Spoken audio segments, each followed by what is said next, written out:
इमरान की गिरफ्तारी के बाद पाकिस्तान में हिंसा, समर्थकों का आर्मी हेडक्वार्टर पर हमला, पायलट राजस्थान सरकार के खिलाफ पदयात्रा करेंगे। कर्नाटक की 224 सीटों पर वोटिंग शुरू, भाजपा सत्ता में वापसी करके 38 साल के बाद पुराना रिकॉर्ड तोड़ेगी या छोटी पार्टियां बनेगी किंग मेकर। जालंधर लोकसभा उपचुनाव के लिए वोटिंग आज, 3 राज्यों की 4 विधानसभा सीटों के लिए भी वोट डाले जाएंगे। 13 मई को आएंगे नतीजे। दिल्ली की 2 विधानसभा सीटों पर वोटिंग शुरू, स्वार में आजम की सियासी शक्ति की परीक्षा, 96 में पति की सीट पर रिंकी कोल मैदान में।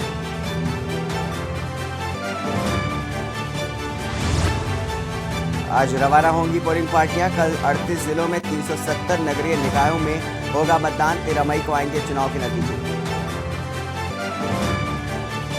और यूपी में 41 डिग्री पहुंचा तापमान, सुबह से ही तपाने लगी है धूप, आईएमडी का अलर्ट, अभी और बढ़ेगा पारा।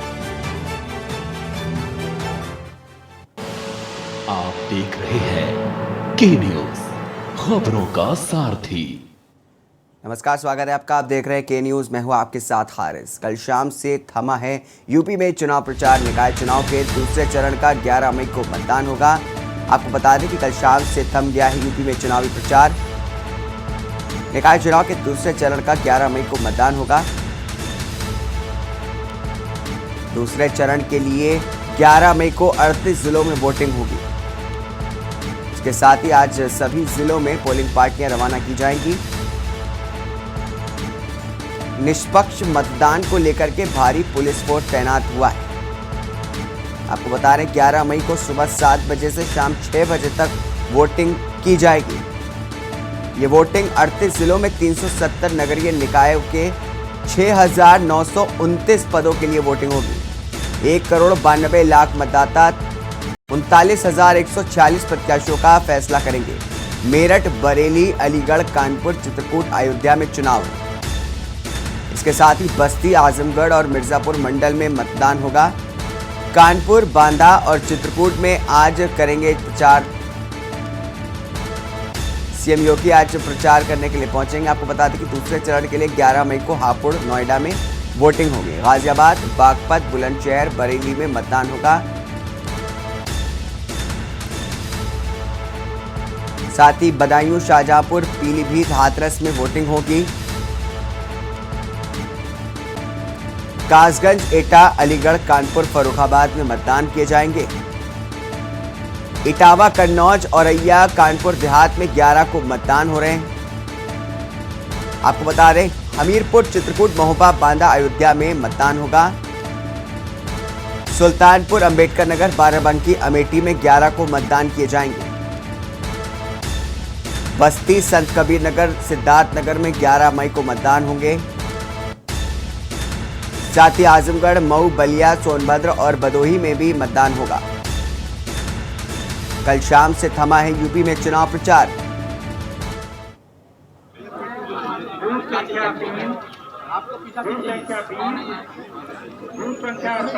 आपको बता रहे निकाय चुनाव के दूसरे चरण के लिए 11 मई को मतदान किए जा रहे हैं। दूसरे चरण के लिए 11 मई को 38 जिलों में वोटिंग होनी है।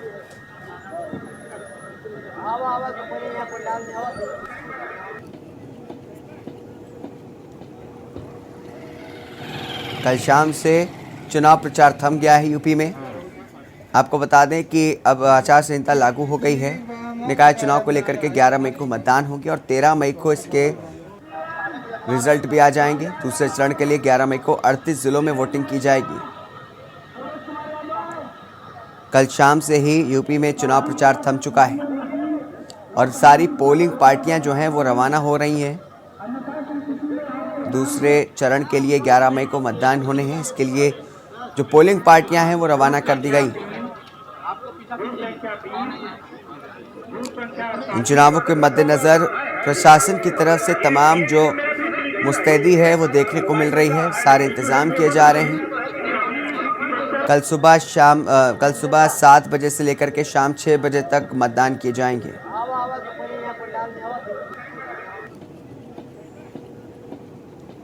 आपको बता दें कि दूसरे चरण के लिए 11 मई को 38 जिलों में वोटिंग होगी।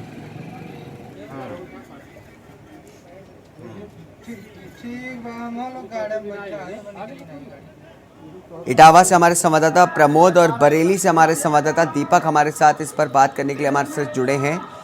प्रमोद, इटावा में कल मतदान होने उसको लेकर के क्या कुछ प्रशासन की तरफ से इंतजाम अभी तक किए गए हैं?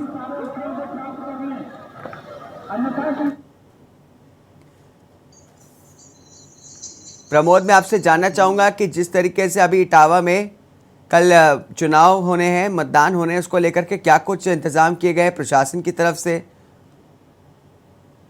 जी जी बिल्कुल, आपको बता दूं जिस तरीके से कल यहाँ पर मतदान होना है इटावा जनपद के अंदर, और उसके लिए प्रशासन के द्वारा जो पोलिंग बूथ हैं वो यहाँ से कुछ ही देर के बाद ही यहाँ से रवाना कर दी जाएंगी, और जनपद के अंदर प्रत्येक जहाँ जो मतदान बूथ बनाए गए हैं वहाँ के लिए पार्टियां यहाँ से रवाना की जाएंगी। और रही बात है प्रशासन की, प्रशासन पूरी तरीके से मुस्तैद यहाँ पर दिख रहा है। जिस तरीके से अभी बीच में कुछ भाजपा प्रत्याशी और समाजवादी पार्टी के बीच में लगातार आपस में टक्कर चली आ रही है, उसी को मद्देनजर रखते हुए प्रशासन ने साफ तौर पर जब इस संबंध में जिलाधिकारी से बात की थी तब उनका साफ तौर पर कहना था कि किसी भी प्रकार की लापरवाही नहीं बरती जाएगी और कोई भी ऐसा फर्जी मतदान नहीं किया जाएगा, और ना ही जैसे कि अति संवेदनशील जो जहां पर है वहां पर एक्स्ट्रा फोर्स का इंतजाम किया गया है। और उसी के तरीके इटावा के एसएसपी का भी साफ तौर पर कहना है कि कोई भी अराजक तत्व पोलिंग बूथ के आसपास या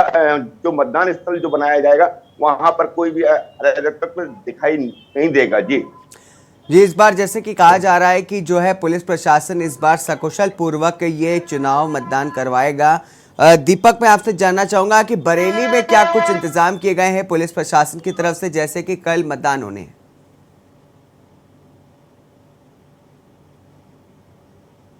बिल्कुल, आपको बताना चाहूंगा कि बरेली में कल होने वाले निकाय चुनाव को लेकर सुरक्षा के कड़े इंतजाम किए गए हैं। सभी संवेदनशील स्थानों पर अर्धसैनिक बल और पीएसी के जवान तैनात रहेंगे।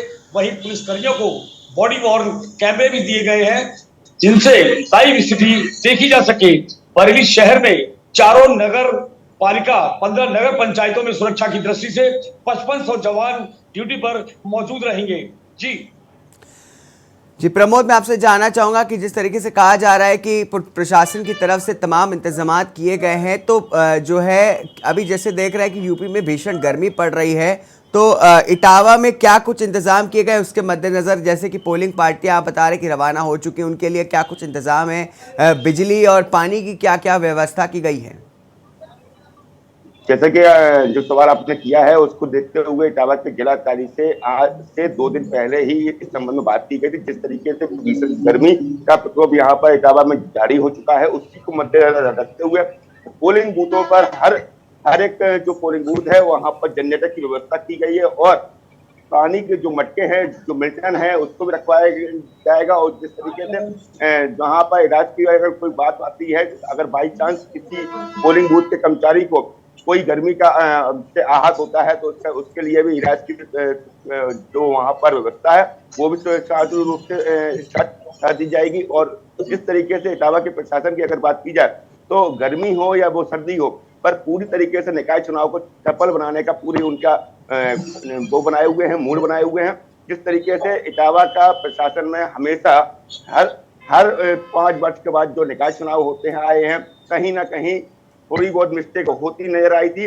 उसी को देखते हुए इटावा का जिलाधिकारी और एसएसपी का साफ तौर पर कहना है कि इस बार किसी भी प्रकार की लापरवाही नहीं बरती जाएगी।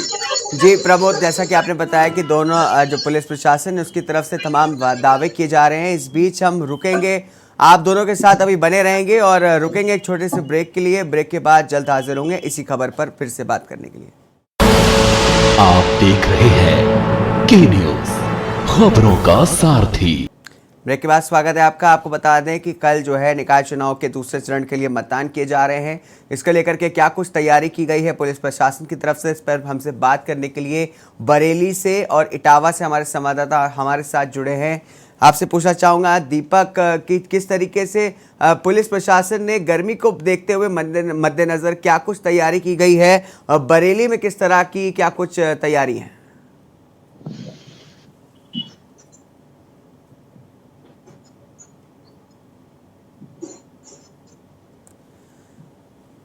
दीपक, मैं आपसे जानना चाहूंगा कि जिस तरीके से जो है दूसरे जी, जिस तरीके से दूसरे चरण के लिए कल मतदान होने जा रहे हैं, उसको लेकर के क्या कुछ अभी तक तैयारी की गई है? और जैसा कि देखा जा रहा है कि यूपी में बहुत ही इस बार भीषण गर्मी पड़ रही है, तो पोलिंग पार्टियां जो रवाना हो रही हैं उनके लिए और जो मतदाता कल आएंगे उनके मद्देनजर क्या कुछ तैयारी की गई है? बिजली और पानी की क्या व्यवस्था है?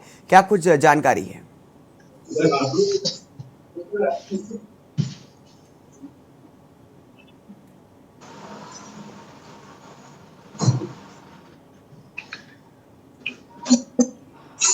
दीपक, आप हमें सुन पा रहे हैं? जी बिल्कुल। निखिल जी, आवाज आ रही है मेरी? जी आ रही है, आपकी आवाज आ रही है, बताइए।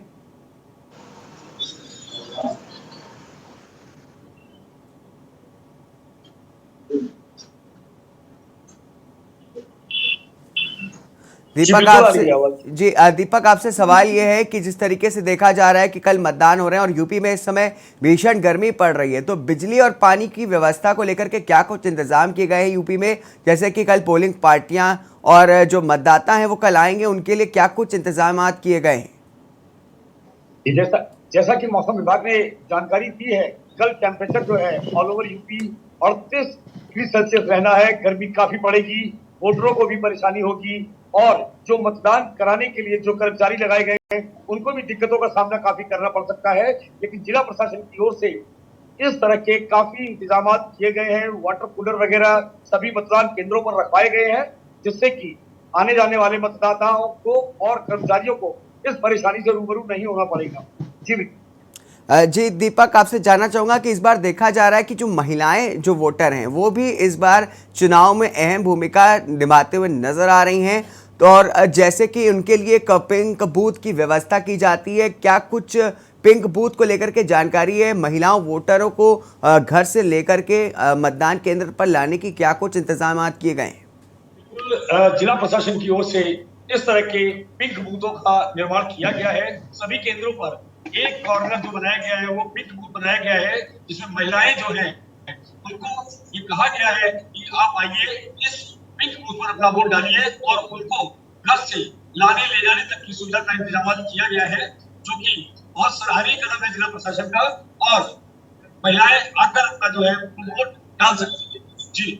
जी प्रमोद, आपसे सवाल ये है कि जिस तरीके से देखा जाता है कि चुनाव प्रचार के दौरान महिलाएं जो है बड़ी बढ़ चढ़ करके हिस्सा लेती हैं, लेकिन मतदान के दिन जो है महिलाएं वो अक्सर जो है मतदान केंद्रों से नदारद नज़र आती हैं, उनके लिए क्या कुछ इंतजाम किए गए हैं? और साथ ही जो विकलांग हैं उनके लिए क्या कुछ प्रशासन की तरफ से तैयारी की गई है? और घर से लाने के लिए मतदाताओं के लिए क्या कुछ रिक्शों का इंतजाम किए गए हैं? क्या कुछ बताना चाहेंगे? जैसा कि आपको बता दें, जिस तरीके से इटावा का जो प्रशासन है, जो पोलिंग बूथों पर जो पिंक बूथ हैं वो भी वहां पर तैनात किए गए हैं। और रही बात विकलांगों की और जो महिला जो मतदाता हैं उनके लिए बात की जाए तो प्रशासन पूरी तरीके से उनका साफ तौर पर कहना है कि जिस तरीके से अगर कोई जो महिला वो है मतदाता है, अगर वो नहीं आ सकती है और या वो नहीं आ पा रही है, तो उसके लिए प्रशासन की ओर से तत्काल कोई ना कोई वाहन की व्यवस्था की जाएगी और उसको मतदान स्थल तक वहां तक पहुंचाया जाएगा। उसका मतदान होने के बाद तक उसे उसके घर तक पहुंचाने की व्यवस्था की जाएगी। जी दीपक, आपसे जानना चाहेंगे इस बार जो चुनाव हो रहे हैं, निकाय चुनाव, वो किन मुद्दों पर इस बार लड़े जा रहे हैं? क्योंकि देखा जा रहा है कि भाजपा और समाजवादी पार्टी दोनों ही विकास के दावे कर रहे हैं, तो किस विकास के दावों पर जनता का भरोसा ज्यादा नजर आ रहा है?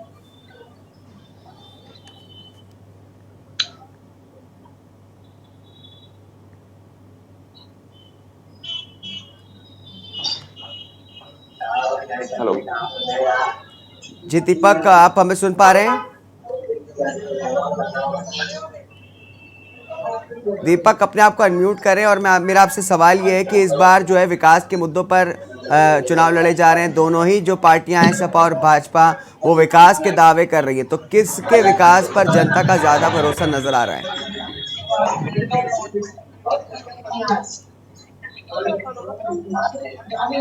दीपक के पास वापस लौटेंगे। प्रमोद, आपसे भी यही मेरा सवाल है कि जो है इस बार जो चुनाव है वो विकास के मुद्दे पर लड़े जा रहे हैं। दोनों ही पार्टियां जो है वो विकास के बड़े बड़े दावे कर रहे हैं, बड़े बड़े वादे कर रहे हैं।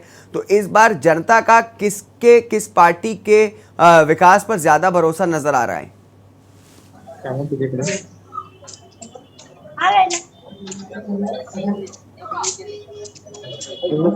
प्रमोद, आप सुन पा रहे हैं? जी बिल्कुल, जिस तरीके से जी जी प्रमोद, मेरा आपसे सवाल यही है कि किस तरीके से अभी जो है देखा जा रहा है कि दोनों पार्टियां जो है वो विकास के बड़े बड़े वादे कर रहे हैं, बड़े बड़े दावे कर रहे हैं। किस पार्टी के जो है विकास को लेकर के जनता के बीच ज्यादा विश्वास नजर आ रहा है? जी बिल्कुल, जिस तरीके से अभी के इलेक्शन को अगर देखा जाए और उसको बात की जाए तो कई इलेक्शन होते हुए देखे गए हैं। इससे पहले भी कई इलेक्शन हो चुके हैं, या वो विधानसभा का हो, या लोकसभा का हो, या वो निकाय चुनाव हो, या जिला पंचायत के चुनाव हो। पर हमेशा जिस चीज देखने को सामने आई है कि सबसे बड़ी भूमिका अगर होती है तो मतदाताओं की विकास को लेकर के होती है, क्योंकि जिस गली में भी जाएंगे उस गली में कोई ना कोई समस्या जो वहाँ की जनता की होती है। जिस तरीके से अभी भी हम लोगों ने कई लोगों से ऐसे से बात की गई थी के न्यूज़ इंडिया के माध्यम से कि उनका साफ तौर पर कहना है कि अब की बार हम लोग जात पर वोट नहीं देंगे, अब की बार विकास पर वोट दिया जाएगा। क्योंकि जिस तरीके से हमारे क्षेत्र में जिन्होंने विकास कराया है या जिनसे हमें उम्मीद होगी, हम उन्हीं को ही वोट देंगे। क्योंकि कुछ लोगों का साफ तौर पर कहना है कि हम न विकास के नाम पर वोट देंगे, न जाति के नाम पर वोट देंगे, हम एक क्वालिटी के नाम पर वोट देंगे। अब जो 13 तारीख को आने वाला समय ही बता पाएगा कि आगे जीत किसकी होती है और किस।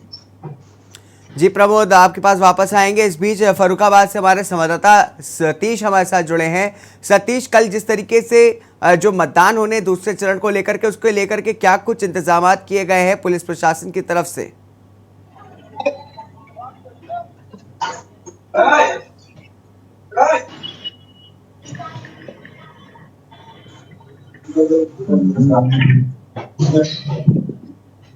सतीश, आपको हमारी आवाज आ रही है? जी सतीश से अभी हमारा संपर्क नहीं हो पा रहा है। इस बीच हम नोएडा से हमारे संवाददाता शिवेंद्र हमारे साथ जुड़े हैं। शिवेंद्र, आप से सवाल ये है कि जिस तरीके से कल जो है दूसरे चरण के लिए वो मतदान होने उसको लेकर के क्या कुछ तैयारियां की गई अभी तक प्रशासन की तरफ से? जी, मतदान दूसरे चरण का कल होने वाला है, उसके लिए जिला प्रशासन अलर्ट है। और जिला प्रशासन की तरफ से ये भी सुनिश्चित किया गया है क्योंकि कल गर्मी के लिए अलर्ट जारी किया गया था कि मौसम में 38 डिग्री तापमान रहने वाला है। तो इस लिहाजा उन्होंने वहां पर वाटर कूलर और पानी समेत कई सारी चीजों की व्यवस्थाएं भी करा रखी हैं। और इसके लिए मतदाता को घर से लाने से ले जाने तक की भी व्यवस्थाएं करा रखी हैं। शिवेंद्र, जिस तरीके से आपने बताया कि गर्मी के मद्देनजर जो है प्रशासन ने तमाम जो है वो तैयारियां की गई हैं। महिलाओं को लेकर के एक सवाल ये है कि जिस तरीके से देखा जा रहा है कि इस चुनाव में महिलाएं जो है वो बढ़ चढ़ करके हिस्सा ले रही हैं, तो इस बार उनके लिए क्या पिंक बूथों का जो है प्रयोग किया जाएगा और किस तरीके से महिलाओं वोटरों को मतदान केंद्र तक लाया जाने की तैयारी की गई है? महिला वोटरों के लिए पिंक बूथों का निर्माण भी कराया गया है। उसके साथ साथ मैं आपको बता दूं कि गौतम बुद्ध नगर जिले में एक नगर पालिका समेत 5 नगर पंचायतें हैं और उन 5 नगर पंचायतों में करीब नगर पालिका में 25 वार्ड बनाए गए हैं और नगर पंचायत में 11 वार्ड और रघुपुरा नगर पंचायत में 12 वार्ड और बिलासपुर नगर पंचायत में 10 वार्ड और जेवर नगर पंचायत में 16 वार्ड और जहांगीरपुर में 10 वार्ड, ये वार्डों का निर्माण कराया गया है। इसके साथ साथ 18 मतदान केंद्र बनाए गए हैं नगर पालिका दादरी में और 3 मतदान केंद्र है दनकौर में और रघुपुरा में 4 मतदान केंद्र। इसी तरह तमाम मतदान केंद्र और वो बनाए गए हैं। इसके साथ साथ अति संवेदनशील मतदान केंद्रों को भी अलग करके बांट दिया गया है, जिसमें से करीब 6 से 7 अति संवेदनशील मतदान स्थल भी बनाए गए हैं, जिसमें जाट, गुर्जर और मिश्रित आबादी के होने के कारण वहां गुटबाजी होने की आशंका भी बताई गई है। तो हो सकता है कि इसके निस्बत भी प्रशासन वहां पर सतर्क रहेगा। जी जी दीपक, आप सुन पा रहे हैं। आपसे सवाल ये है कि जिस तरीके से बताया जा रहा है कि जो है तमाम पुलिस इंतजाम किए गए हैं केंद्रों पर, क्या कुछ बताना चाहेंगे, कैसी कुछ तैयारियां की गई हैं अभी तक वहां पर?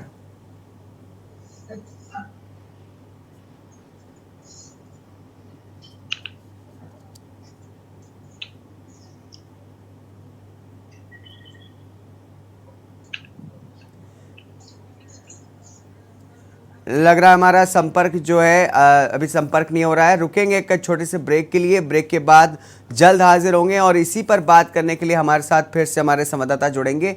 रुकेंगे एक छोटे से ब्रेक के लिए, ब्रेक के बाद अन्य खबरों के साथ हाजिर होंगे जल्दी। आप देख रहे हैं के न्यूज, खबरों का सारथी। ब्रेक के बाद आप सभी का स्वागत है। मैं हूं आपके साथ गरिमा बाजपेयी। रामपुर से अहम खबर आपको बताते हैं, जहां पर स्वार विधानसभा सीट पर मतदान आज और सुबह 7 बजे से लेकर शाम 6 बजे तक वोटिंग होगी। सपा भाजपा के बीच कांटे की टक्कर है। कांग्रेस बसपा आप ने नहीं उतारा है कोई भी कैंडिडेट। अब्दुल्ला आजम की विधायकी रद्द होने के बाद चुनाव हो रहा है। ये बड़ी खबर आपको हम बता दें, जहां पर अब्दुल्ला आजम की विधायकी रद्द होने के बाद चुनाव हो रहा है और यहां पर पूरी तैयारी भी हो चुकी है। आज चुनाव जहां पर लगातार लोग पहुंच रहे हैं। स्वार विधानसभा सीट पर मतदान आज। रामपुर से अहम खबर, सुबह 7 बजे से शाम 6 बजे तक मतदान होगा। सुबह 7 बजे से वोटिंग की शुरुआत हो चुकी है और शाम 6 बजे तक वोटिंग होगी। सपा भाजपा के बीच कांटे की टक्कर देखने को मिल रही है। कांग्रेस बसपा आप ने कोई भी कैंडिडेट नहीं उतारा है। सुबह 7 बजे से शाम 6 बजे तक मतदान होगा। फिलहाल ये अहम खबर आपको हम बता रहे हैं, जहां पर सपा और भाजपा के बीच यहां पर कांटे की टक्कर देखने को मिल रही है। तो कांटे की टक्कर आज इन सीटों पर है। कांग्रेस बसपा और आम आदमी पार्टी ने यहां पर कोई भी कैंडिडेट नहीं उतारा है, जिससे मुकाबला और ज्यादा कांटे का हो गया है। सपा और भाजपा के बीच यहां पर सीधी टक्कर देखने को मिल रही है। बड़ी खबर आपको बता रहे हैं, रामपुर से स्वार विधानसभा सीट पर मतदान आज हो रहा है। सुबह 7 बजे से लेकर शाम 6 बजे तक वोटिंग होगी और ये बड़ी जानकारी आपको हम बता दें, जहां पर सपा और भाजपा के बीच कांटे की टक्कर देखने को मिल रही है। तो सपा और भाजपा के बीच कांटे की टक्कर है। कांग्रेस बसपा और आम आदमी पार्टी ने कोई भी कैंडिडेट यहां पर नहीं उतारा है। बड़ी खबर आपको बता दें, सुबह 7 बजे से लेकर शाम 6 बजे तक मतदान होगा। सपा और भाजपा के बीच कांटे की टक्कर इन सीटों पर देखने को मिल रही है। कांग्रेस बसपा और आम आदमी पार्टी ने कोई भी कैंडिडेट नहीं उतारा है। ये बड़ी जानकारी आपको बता दें, अब्दुल्ला आजम की विधायकी रद्द होने के बाद यहां पर चुनाव हो रहा है।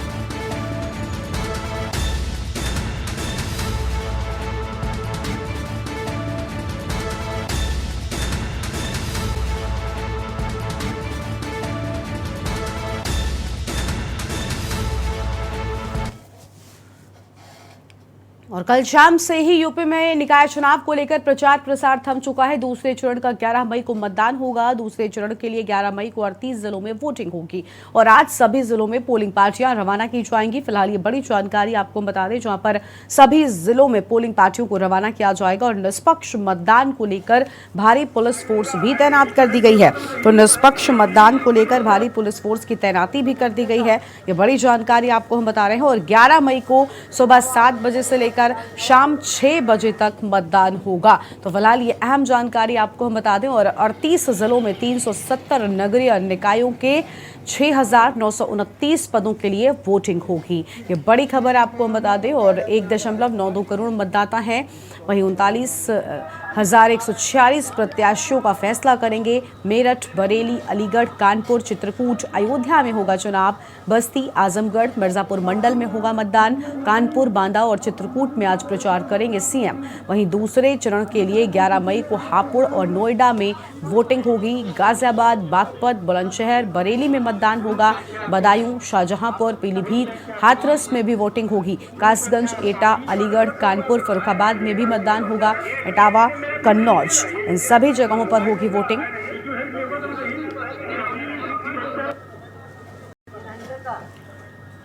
और मिर्जापुर से आशुतोष हमारे साथ में जुड़ चुके हैं। आशुतोष, फिलहाल क्या कुछ तैयारियां हो रही हैं, क्योंकि प्रचार प्रसार थम चुका है कल शाम और अब पोलिंग पार्टियों को रवाना किए जाने की बात है?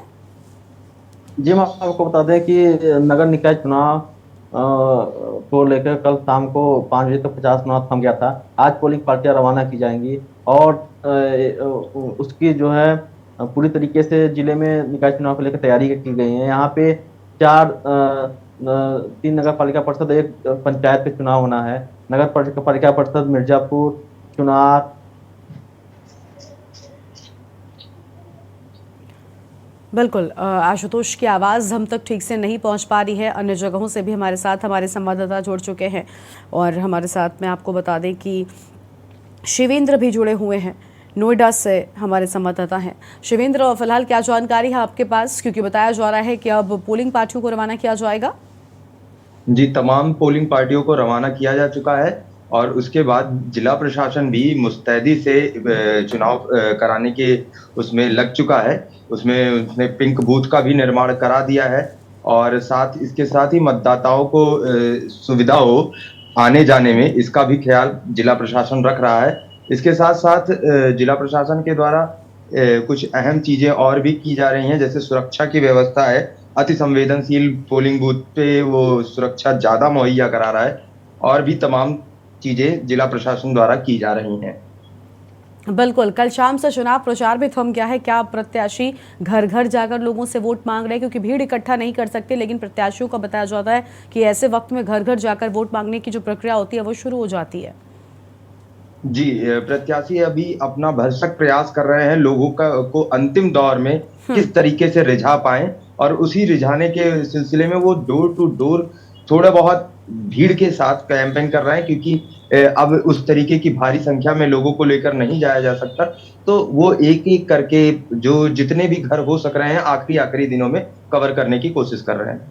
बिल्कुल, यानी पूरी तरह से जो जोर है वो प्रत्याशियों ने लगाया हुआ है। दीपक चतुर्वेदी जी हमारे साथ में हैं, जोनल हेड हैं। दीपक जी, फिलहाल क्या जानकारी आपके पास, क्योंकि हम देख पा रहे हैं कि सभी प्रत्याशी पूरा जोर लगा रहे हैं, कोई भी कोर कसर कोई नहीं छोड़ना चाहता है।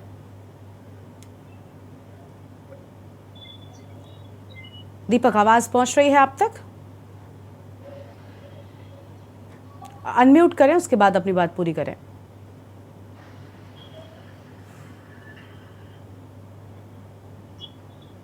जी दीपक, बोलिए।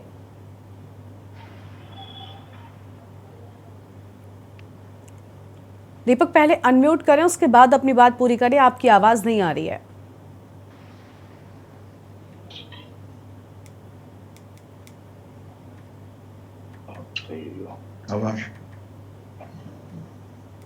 बोलिए दीपक। आ गई। काम कर रहे हैं ना, पकड़े तुम, बोलो तो दोनों ऐसे कर लियोगा। अगर स्टैंड लगा ले तो बैठ करो या खड़े करो। दीपक की आवाज हम तक पहुंच नहीं रही है, वापस से रुक करेंगे। फिलहाल मिर्जापुर से आशुतोष हैं, एक बार फिर से आशुतोष के पास चलते हैं। आशुतोष, आपकी बात अधूरी रह गई थी। इस बार क्या लगता है, जनता नए लोगों को मौका दे सकती है, पुराने जो जनप्रतिनिधि थे उनसे खुश नजर आई है? हालांकि 11 मई को वोटिंग और 13 को नतीजों के साथ तस्वीर पूरी तरह से साफ हो जाएगी। आशुतोष, अनम्यूट करें, उसके बाद बोलें। निकाय चुनाव को लेके यहाँ पे त्रिकोणीय मुकाबला देखने को मिल रहा है। हम आपको बता दें कि यहाँ पे सपा, भाजपा और निर्दलीय प्रत्याशी जो कि भाजपा से बागी होकर चुनाव लड़ रहे हैं। इस निकाय चुनाव में नगर पालिका परिषद, अगर मिर्जापुर की बात करें या नगर पालिका परिषद आरौरा की बात करें, कहीं बात करें, तो यहाँ पे जो बागी चुनाव लड़ रहे हैं कहीं ना कहीं भाजपा का खेल बिगाड़ रहे हैं। हम आपको बता दें कि पिछले निकाय चुनाव में जो भी काम हुआ, इसे जनता जो है खुश नहीं दिख रही है। उनको कहीं ना कहीं जो है इस समय परिवर्तन जो देखा जा रहा है, परिवर्तन लग रहा है, परिवर्तन की लहर दिख रही है। और के न्यूज ने जो है यहाँ पे हर वार्ड में जा के ग्राउंड रिपोर्टिंग की, लोगों मतदाताओं से बात की, तो बात करने से पता चलता है कि यहाँ पे त्रिकोणीय मुकाबला देखने को मिल रहा है। यहाँ पे सपा, भाजपा और निर्दलीय के बीच त्रिकोणीय मुकाबला देखने को मिल रहा है। ठीक है।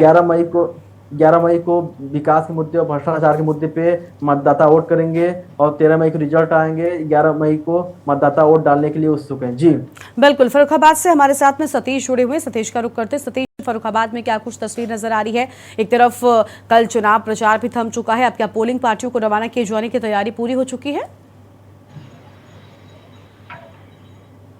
अनम्यूट करें सतीश, उसके बाद बोले।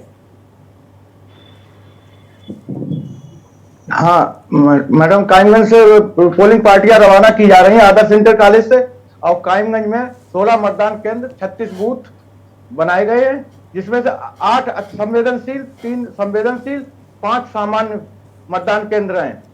और जो संवेदनशील मतदान केंद्र हैं वहां पर पीएसी एवं पैरामिलिट्री फोर्स लगाया गया है, और पूरे कायमगंज नगर में सभी मतदान केंद्रों पर बाहर का ही फोर्स लगाया गया है मैडम। और यहाँ पर जो है आमने सामने निर्दलीय एवं भाजपा प्रत्याशी की आमने सामने टक्कर है। बिल्कुल, यानी साफ तौर पर टक्कर जो है वो प्रत्याशियों की देखने को मिल रही है। कड़ी सुरक्षा के इंतजाम भी किए गए हैं। लेकिन सतीश, हम ये भी जानना चाह रहे हैं कि एक तरफ आपने कहा पूरी तरह से तैयारी हो चुकी है, इस बार जनता के मुद्दे क्या हैं? जब 11 तारीख को मतदान करने के लिए पोलिंग बूथों पर जनता जाएगी तो क्या कुछ उसके दिमाग में रहने वाला है? क्या चाहती है जनता अपने आने वाले जनप्रतिनिधि से?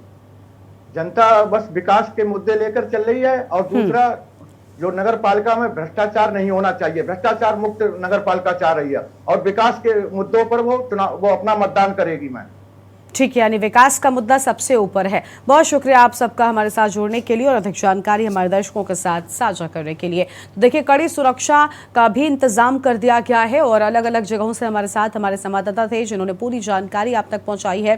सियासत में तनाव, लो आ गए चुनाव, ये हम आपको लगातार दिखा रहे हैं, क्योंकि कल शाम से यूपी में एक तरफ चुनाव प्रचार थम गया है तो वहीं दूसरी ओर अब 11 को वोटिंग होगी और 13 को नतीजे सामने आ जाएंगे। लेकिन अब पोलिंग पार्टियों को रवाना किए जाने की तैयारी शुरू हो चुकी है। ये बड़ी खबर आपको हम बता रहे हैं। 11 मई को वोटिंग और 13 मई को नतीजे। आज पोलिंग पार्टियां रवाना होंगी।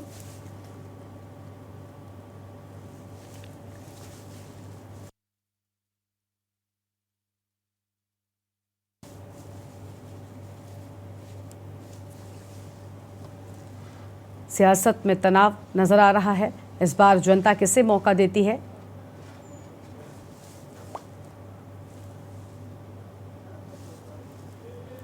और कल शाम से था यूपी में चुनाव प्रचार और कल वोटिंग होगी, जिसको लेकर सभी तैयारियां की जा रही हैं। पोलिंग पार्टियों को रवाना किए जाने की बात सामने आ रही है। छोटे से ब्रेक के लिए यहाँ पर रुक रहे हैं।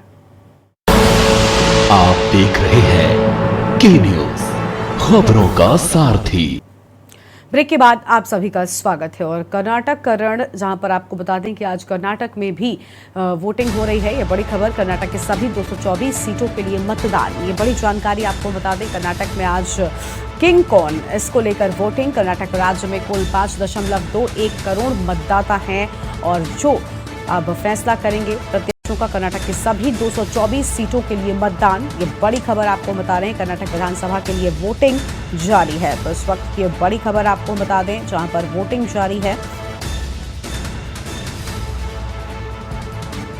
और यह अहम जानकारी, कर्नाटक राज्य में कुल 5.21 करोड़ मतदाता हैं।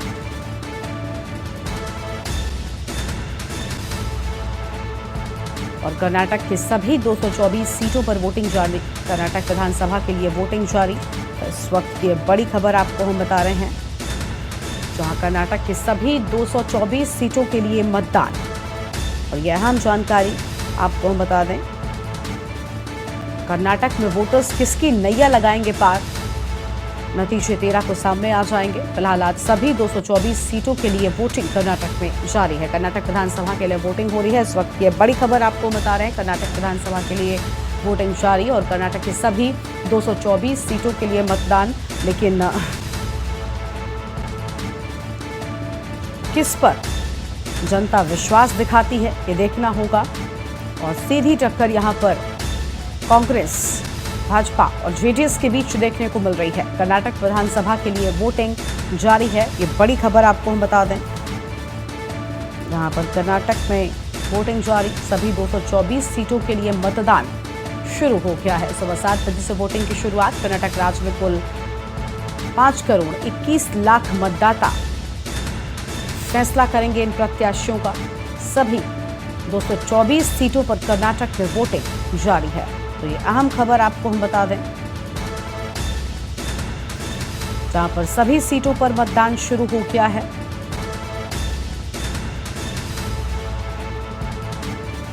और कुल 5 करोड़ 21 लाख मतदाता इन प्रत्याशियों का फैसला करेंगे। तो कर्नाटक में किसका पलड़ा भारी होगा, ये नतीजों के साथ स्पष्ट हो जाएगा। लेकिन आज वोटिंग कर्नाटक में शुरू हो चुकी है। सुबह 7 बजे से ही वोटिंग जारी है। सभी 224 सीटों पर कर्नाटक में जनता मतदान करने के लिए पहुंच रही है। कर्नाटक की सभी 224 सीटों पर मतदान, ये बड़ी खबर आपको हम बता रहे हैं, जहां पर सभी 224 सीटों के लिए मतदान जारी है। और कर्नाटक में सीधी टक्कर की बात की जाए तो भाजपा, कांग्रेस और जेडीएस के बीच सीधी टक्कर देखने को मिलने वाली है।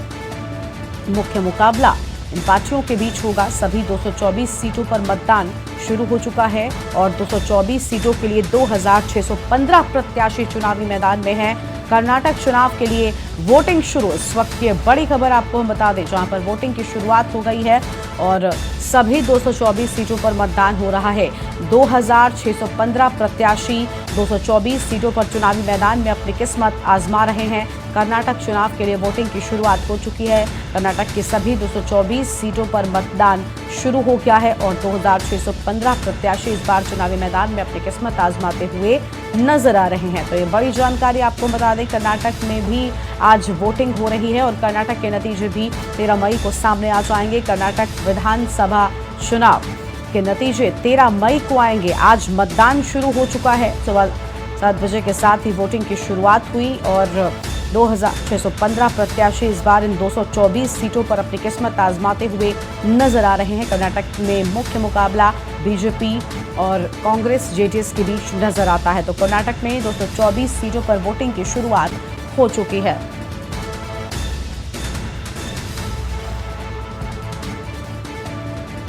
और इसी खबर पर दिल्ली से प्रवेश शर्मा हमारे साथ में जुड़ चुके हैं। प्रवेश, कर्नाटक राज्य में वोटिंग की शुरुआत हो चुकी है और 2615 इस बार प्रत्याशी इस चुनाव में अपनी किस्मत आजमाते हुए नजर आ रहे हैं। जी बिल्कुल, मैं आपको बता दूं 224 विधानसभा सीट वाले कर्नाटक में आज सुबह 7 बजे से वोटिंग जारी है। और सबसे बड़ी बात यह है कि वोटिंग का जो जोश है जनता में वो देखे बनता है। और मैं बात करूं अभी 10 बजने में भी समय है, लेकिन उसके बावजूद भी कितने वीआईपी, कितने फिल्म स्टार, कितने बड़े नेता वोटिंग कर चुके हैं। जबकि हर बार देखा जाता है कि थोड़ा समय बाद वोटिंग की रफ्तार पकड़ती है, लेकिन कर्नाटक में सुबह से ही जो है वोटिंग की प्रक्रिया शुरू हो चुकी है और ठीक ढंग से मतदान जारी है। जी बिल्कुल, देखिए कर्नाटक में इसके पहले हमने देखा था किस तरह की राजनीतिक खिचड़ी हुई थी। जब 2018 के नतीजे सामने आए थे उस दौरान 104 सीटों के साथ बीजेपी आगे थे, लेकिन बावजूद इसके सरकार नहीं बना पाए थे येदियुरप्पा। लेकिन इस बार क्या लगता है, किस तरह कर्नाटक की जनता किसे मौका देने वाली है?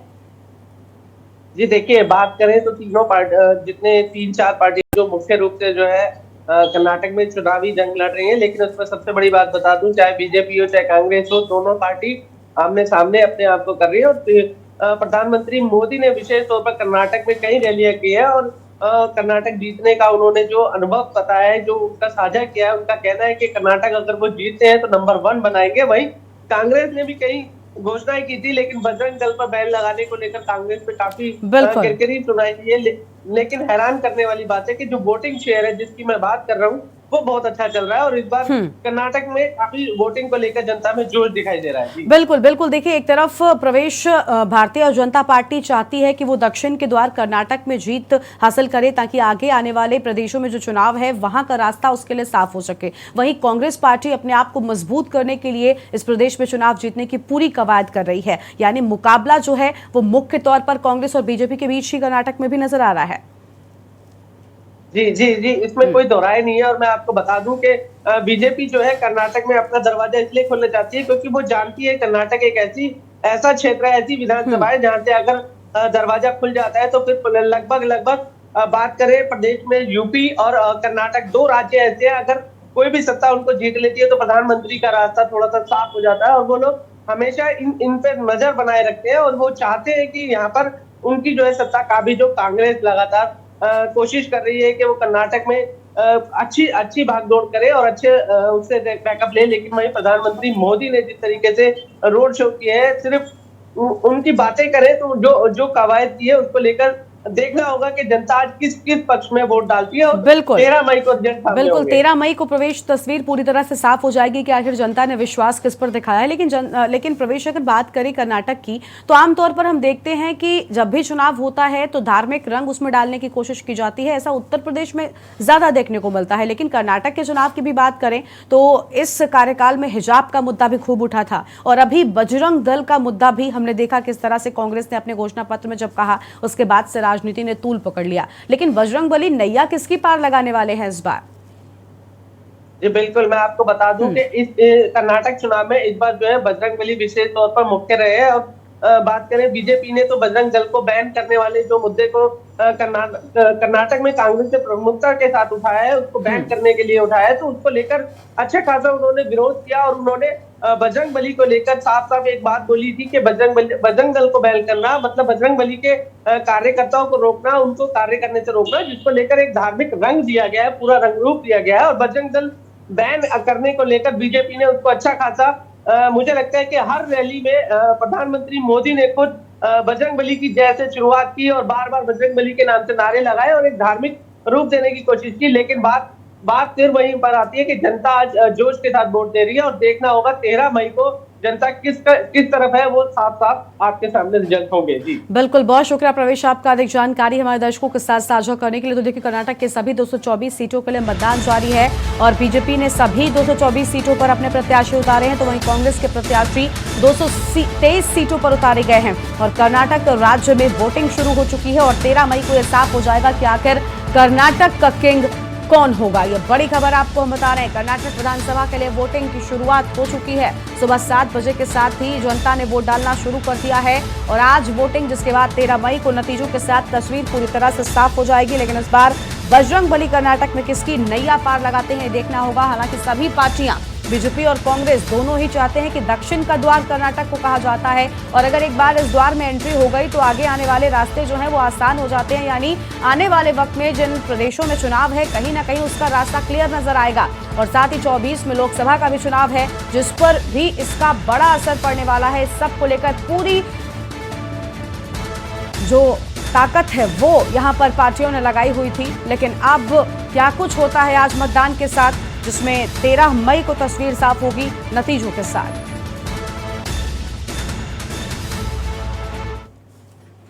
और एक छोटे से ब्रेक के लिए आप रुक रहे हैं, जो लौटेंगे।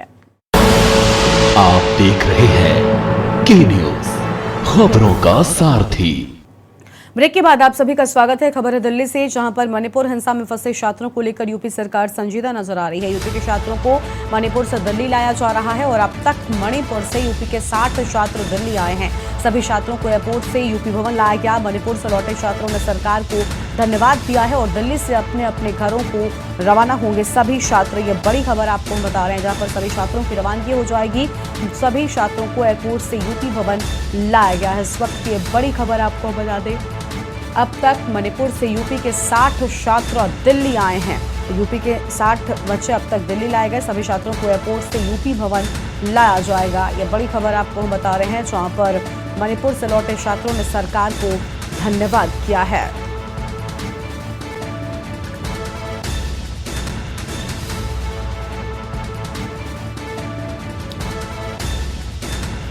तो दिल्ली से खबर, मणिपुर हिंसा में फंसे छात्रों को मणिपुर से दिल्ली लाया गया है और यूपी के छात्रों को मणिपुर से दिल्ली लाया जा रहा है।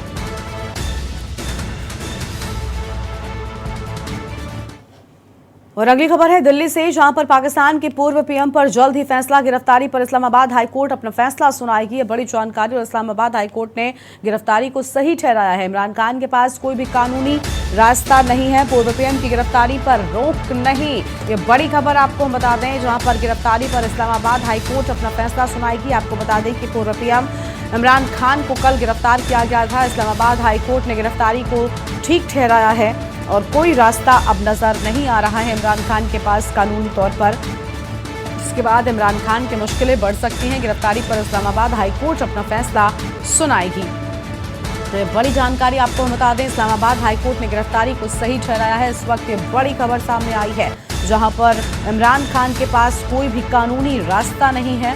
और ये बड़ी जानकारी इमरान खान के पास कोई कानूनी रास्ता नहीं, पूर्व पीएम की गिरफ्तारी पर रोक नहीं। अब तक आपको बता दें कि अब फैसला सामने आएगा, जिसके बाद तस्वीर और ज्यादा साफ हो जाएगी। दिल्ली से खबर, पाकिस्तान के पूर्व प्रधानमंत्री की कल हुई थी गिरफ्तारी। इमरान खान की गिरफ्तारी पर हाई कोर्ट की ओर से फैसला आ जाएगा। इस्लामाबाद हाई कोर्ट फैसला सुनाएगी और हालांकि इस्लामाबाद हाई कोर्ट ने गिरफ्तारी को सही ठहराया था। ये बड़ी खबर आपको बता दें, और कोई कानूनी रास्ता इमरान खान के पास नजर नहीं आ रहा है। और अगली खबर है प्रयागराज से, जहां पर 14 मई को पीसीएस प्री 2023 की परीक्षा होगी। लोक सेवा आयोग ने तैयारियां पूरी कर ली हैं। सीसीटीवी कैमरे की निगरानी में परीक्षा होगी। प्रदेश के 51 जिलों में 1241 परीक्षा केंद्र पर परीक्षा। पीसीएस प्री 2023 के 173 पदों के लिए परीक्षा। 5,67,656 अभ्यर्थी परीक्षा देंगे। 2 पालियों में आयोजित की जाएगी परीक्षा। बड़ी जानकारी आपको हम बता दें, 2 पालियों में परीक्षा आयोजित की जाएगी। प्रदेश के 51 जिलों में 1241 परीक्षा केंद्रों पर होगी परीक्षा और पीसीएस प्री 2023 के 173 पदों के लिए परीक्षा होगी और 5,67,656 अभ्यर्थी इसकी परीक्षा देंगे। बड़ी जानकारी आपको हम बता दें, 2 पालियों में परीक्षा आयोजित होगी। तो 2 पालियों में इसकी परीक्षा आयोजित की जाएगी। प्रयागराज से खबर, 14 मई को पीसीएस प्री 2023 की परीक्षा। लोक सेवा आयोग ने तैयारियां पूरी कर ली हैं।